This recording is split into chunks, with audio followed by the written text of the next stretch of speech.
انت ينفع تعمل نص مليون جنيه في السنه من غير ما تشتري لابتوب، ومن غير ما تتعلم اي مهاره، ومن غير ما تبقى جرافيك ديزاينر.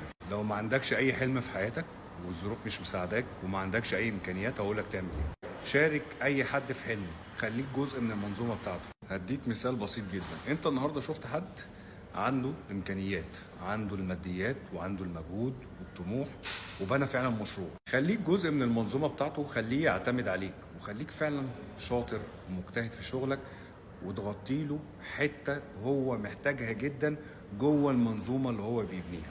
فلما انت بتعمل كده بتشجع صاحب المشروع انه يقوى اكتر ويعتمد عليك اكتر، والشركه اللي انتوا بتبنوها او المشروع البسيط اللي انتوا شغالين عليه هيكبر. ده ممكن يكون مثال بسيط وسط امثله كتيره جدا، وشركات كتيره كبرت بالنظريه دي. احنا عندنا عيب قاتل، اللي هي الحساسيه الزياده عن اللزوم والعشم زياده عن اللزوم.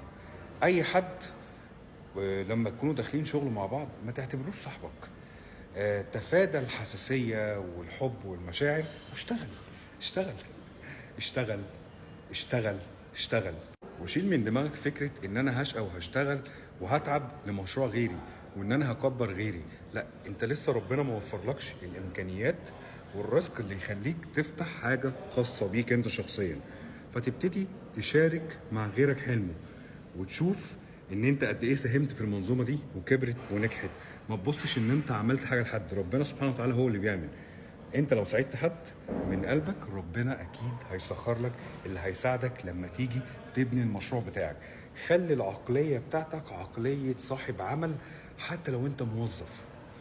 يعني مثلا لما تيجي شغال في شركه، محاسب ولا عامل دليفري او مندوب في مطعم، قول مثلا لو في يوم من الايام المطعم ده بتاعي، انا هتعامل مع الشغل بالشكل ده.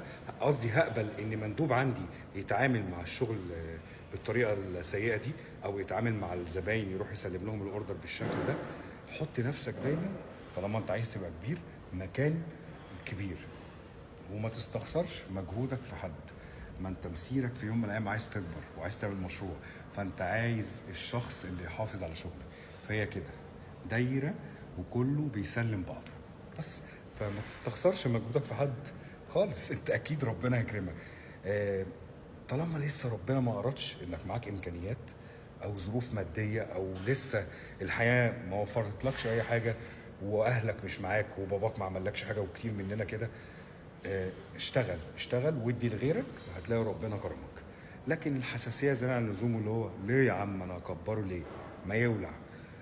انا اتعب لنفسي. ما انت مش هتعرف تتعب لنفسك الا لما تجرب تشوف مجهوداتك وذكائك وافكارك مع غيرك.